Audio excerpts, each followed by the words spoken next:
Hello student, welcome to success coaching centre biology classes online. हम लोग आज से स्टार्ट करेंगे कक्षा 11 का चैप्टर नंबर फर्स्ट। ठीक है, फाइनली ये एनसीईआरटी सीक्वेंस में नहीं है, लेकिन हम लोग देखेंगे आज चैप्टर नंबर फर्स्ट, जिसका नाम है cell the unit of life. ठीक है, द यूनिट ऑफ लाइफ मतलब क्या है? इसका मतलब ये है कि जीवन की इकाई कोशिका के बारे में पढ़ेंगे आज हम लोग। ठीक है, ये चैप्टर मस्ट है। ठीक है, पूरी बायोलॉजी में ये चैप्टर सबसे ज़्यादा इम्पॉर्टेंट है। और इसी के साथ लगे हुए दो चैप्टर यानी सेल डिवीज़न एंड बायोमोलिक्यूल्स, ये तीनों चैप्टर मिला करके बहुत ही इम्पॉर्टेंट हैं बायोलॉजी के लिए। ठीक है, और अगर इन तीनों चैप्टरों को सही तरीके से सही तरीके से समझ लिया तो पूरी बायोलॉजी आपको पूरी तरीके से समझ में आएगी।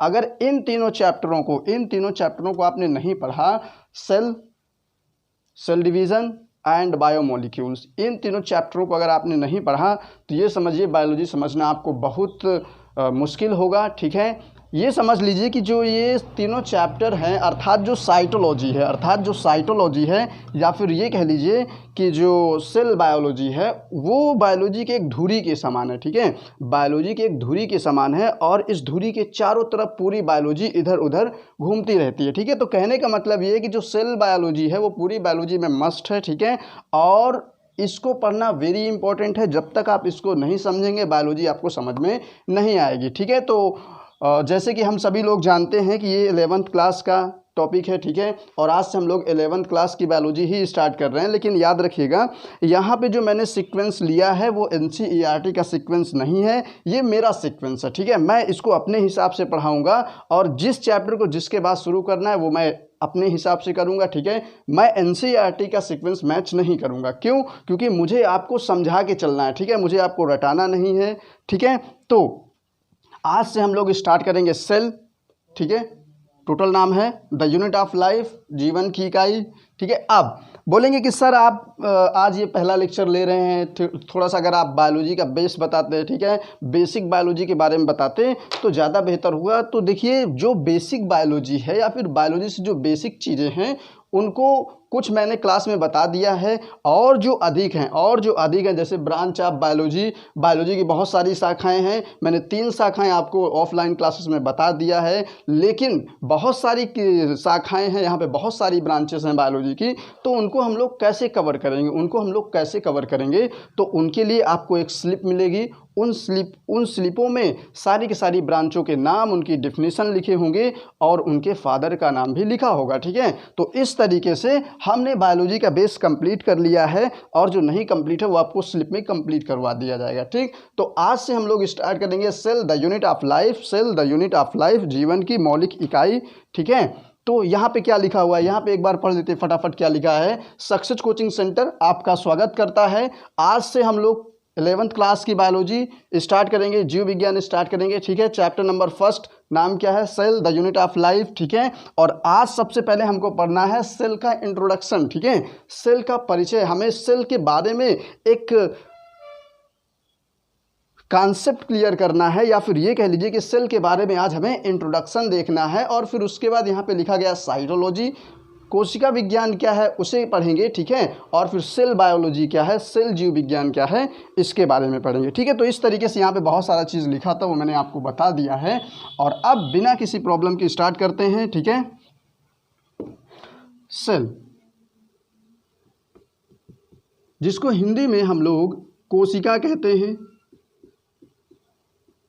ठीक है, सेल जिसको हम लोग हिंदी में कोशिका कहते हैं। अब याद रखिएगा, जो कोशिका है वो जीवों की स्ट्रक्चरल एंड फंक्शनल यूनिट है, संरचनात्मक एवं क्रियात्मक इकाई होती है। तो कोशिका जो है वो जीवों के शरीर की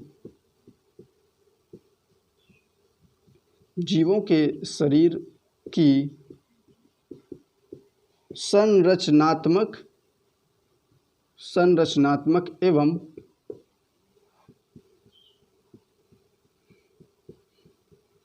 क्रियात्मक इकाई होती है। The structural and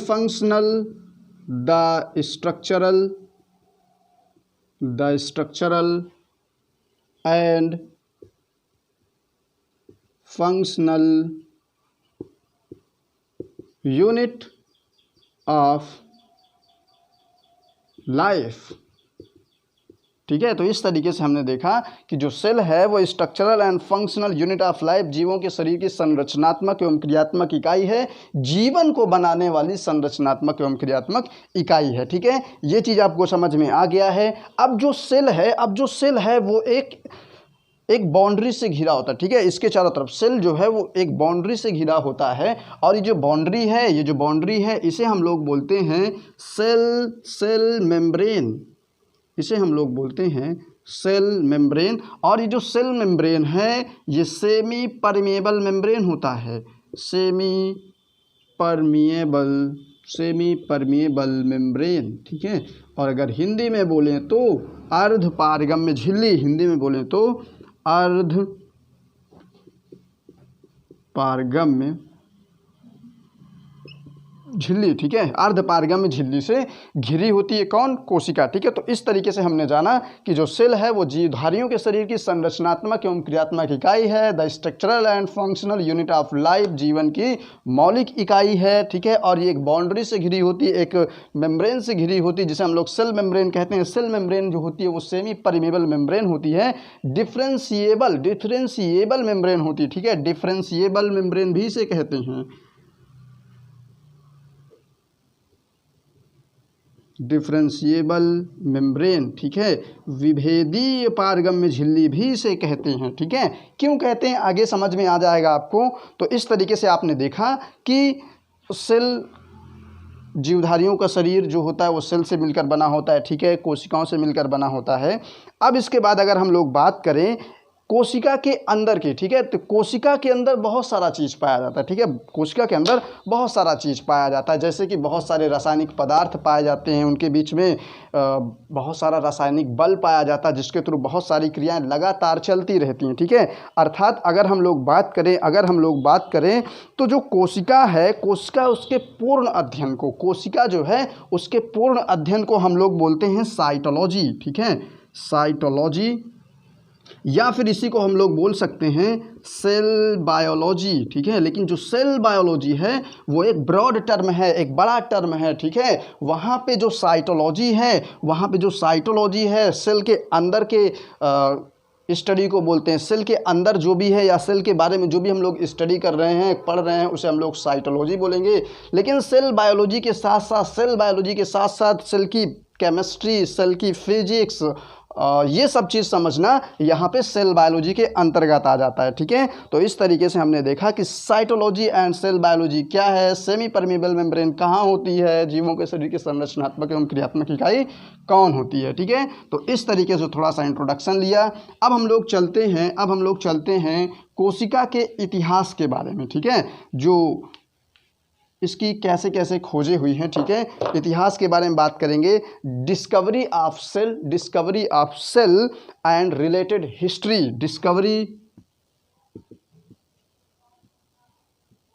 discovery of cell and related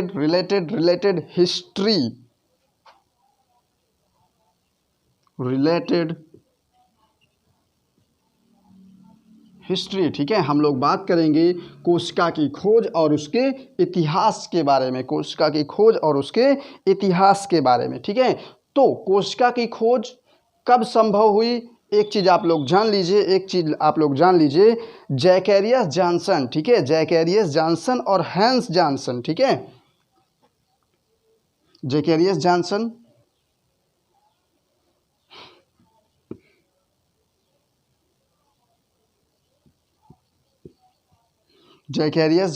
ठीक है, जैकेरियस जॉनसन एंड हैंस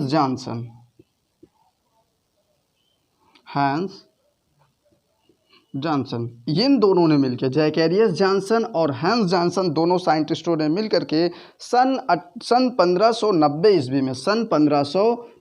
ईस्वी में माइक्रोस्कोप की खोज की। ठीक है, माइक्रोस्कोप की खोज की किसने की थी? माइक्रोस्कोप की खोज जैकेरियस और जॉनसन ने कब की थी? 1590 ईस्वी में। माइक्रोस्कोप, ठीक है, माइक्रोस्कोप। तो आपको पता चला सूक्ष्मदर्शी की खोज सबसे पहले जैकेरियस जॉनसन और हैंस जॉनसन ने 1590 ईस्वी में की थी। ठीक है, ये चीज़ आपको पता चला। अब इसके बाद आपको हम बताते हैं रॉबर्ट हुक के बारे में। ठीक है, रॉबर्ट हुक, ठीक है, इन्होंने क्या किया, इन्होंने 1665 ईस्वी में एक कमाल कर दिखाया। क्या कमाल कर दिखाया? इन्होंने एक कार्क की पतली काट, ठीक है, अब आपको अगर कार्क की पतली काट नहीं पता है तो समझ लीजिए यहाँ पे ये कोई प्लांट है, इसमें सबसे बाहर की ओर छाल होती है और इसी छाल में कार्क अंदर की ओर पाया जाता है। ठीक है, अंदर की ओर कार्क चिपका हुआ पाया जाता है। तो उन्होंने क्या किया, रॉबर्ट हुक ने क्या किया, अपने द्वारा बनाए गए सिंपलेस्ट माइक्रोस्कोप, सरल सूक्ष्मदर्शी से क्या किया, उस कार्क के टुकड़े को माइक्रोस्कोप में देखा। देखा तो क्या देखा, इन्होंने देखा कि उस कार्क में कुछ मधुमक्खियों के छत्ते जैसी रचनाएं पाई जाती हैं और इन्हीं मधुमक्खियों के छत्ते जैसी रचनाओं को उन्होंने क्या नाम दे दिया, उन्होंने इसे सेल नाम दे दिया या फिर कोशिका नाम दे दिया। ठीक है, यहाँ तक आपको समझ में आ गया। अब जो सेल इन्होंने देखा वो डेड सेल थी। ठीक है, मृत कोशिकाएं थी भाई। रॉबर्ट हुक ने जो कोशिका देखा वो मृत कोशिकाएं थी। अब ये जो मृत कोशिकाएं थी, मृत हैं, ठीक है, तो रॉबर्ट हुक ने देखा क्या, रॉबर्ट हुक ने देखा था इसके चारों तरफ एक मोटी लेयर पाई जाती है जिसको सेल वॉल कहते हैं। अर्थात जो रॉबर्ट हुक ने देखा वो क्या था, सबसे बाहर की ओर वो था सेल वॉल। तो आप कहेंगे डिस्कवरी ऑफ सेल वॉल कौन, रॉबर्ट हुक। ठीक है, कब की थी, 1665 ईस्वी में। तो इस तरीके से हमको पता चला कि रॉबर्ट हुक ने क्या काम किया था। उसके बाद जो रॉबर्ट हुक है उनकी एक पुस्तक है, उनकी एक पुस्तक है और इस पुस्तक का नाम है माइक्रोग्राफिया।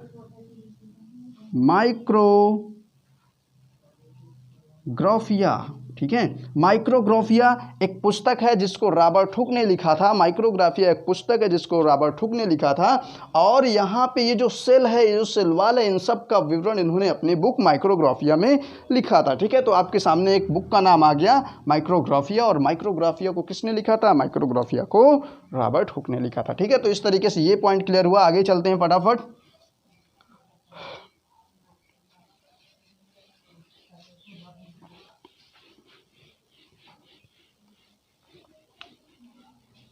अब इसके बाद जब रॉबर्ट हुक का काम हो गया तो एक दूसरे साइंटिस्ट आए। नहीं, दूसरे साइंटिस्ट के पहले एक काम और। रॉबर्ट हुक ने इतना सारा सेल पे काम किया, इतना सारा खोज किया, कार्क में देखा, उसको सेल नाम दिया, फिर बाद में पता किया कि ये मृत हैं। ठीक है, सेल वॉल का डिस्कवर किया। ठीक है, इन्होंने सेल वॉल को डिस्कवर किया। इसी के आधार पे रॉबर्ट हुक को फादर ऑफ साइटोलॉजी या फिर कोशिका विज्ञान का जनक कहा जाता है। फादर ऑफ साइटोलॉजी कोशिका विज्ञान का जनक कहा जाता है। इस तरीके से हमने देखा कि फादर ऑफ साइटोलॉजी किसको कहते हैं भाई, रॉबर्ट हुक को कहते हैं। ठीक है, तो इस तरीके से हमको पता चला कि फादर ऑफ साइटोलॉजी कोशिका विज्ञान का जनक किसे कहते हैं, रॉबर्ट हुक को कहते हैं। ठीक है, अब इसके बाद एक दूसरे साइंटिस्ट आए। कौन साइंटिस्ट आए, सन 1674 ईस्वी में। ठीक है, सन 1674 ईस्वी में एक साइंटिस्ट आए और उनका नाम था एंटोनी वान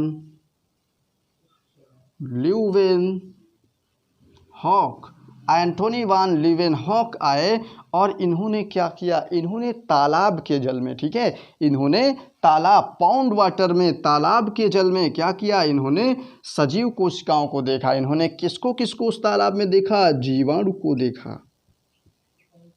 ठीक है, इन्होंने उस जल में जीवाणु को देखा। ठीक है, जीवाणु को देखा। उसके अलावा बहुत सारी रुधिर केशिकाएं, एक कोश की पादप संरचनाओं को देखा। ठीक है, इन्होंने आरबीसी का अध्ययन किया। इन्होंने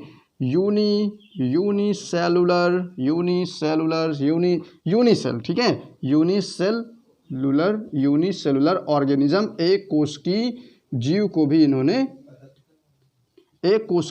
भी इन्होंने देखा। किसने देखा, एंटोनी वान लीवेनहॉक ने इस तरीके से जीवाणुओं की खोज कर दी। ठीक है, कब की थी, 1674 ईस्वी में। और याद रखिएगा, इन्होंने भी इन सारी चीज़ों की अगर खोज की, अगर इन्होंने इसको देखा, अगर इन्होंने सबसे पहले इन जीवित कोशिकाओं को देखा तो अपने द्वारा निर्मित ही सूक्ष्मदर्शी के द्वारा देखा इन्होंने। ठीक है, तो इस तरीके से हम सेल के इतिहास और सेल का इंट्रोडक्शन, साइटोलॉजी, सेल बायोलॉजी की बात कर चुके हैं। अब हम लोग बात करते हैं जो अगला टॉपिक है, और वो है सेल थियरी। ठीक है, सेल थियरी या फिर कोशिका सिद्धांत जिसे बोलते हैं। अब हम लोग बात करेंगे सेल थियरी या फिर कोशिका सिद्धांत।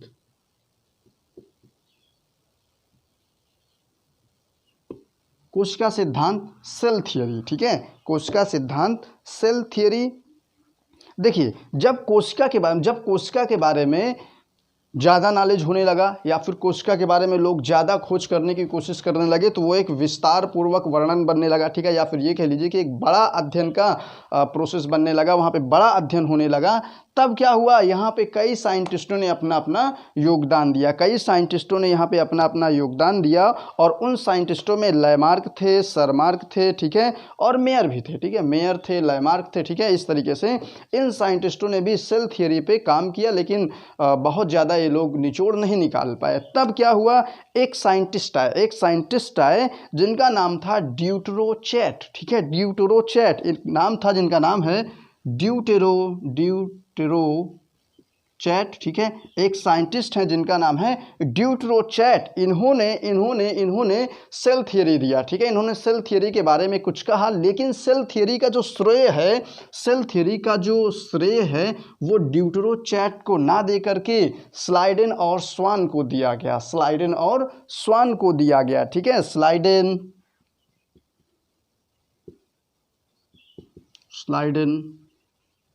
एंड स्वान। ठीक है, स्लाइडेन और स्वान नाम के दो वैज्ञानिक हैं जिनको कोशिका सिद्धांत का श्रेय दिया गया, और स्लाइडेन तथा स्वान ने ही कोशिका सिद्धांत को प्रस्तुत किया। ठीक है, अब इसके बाद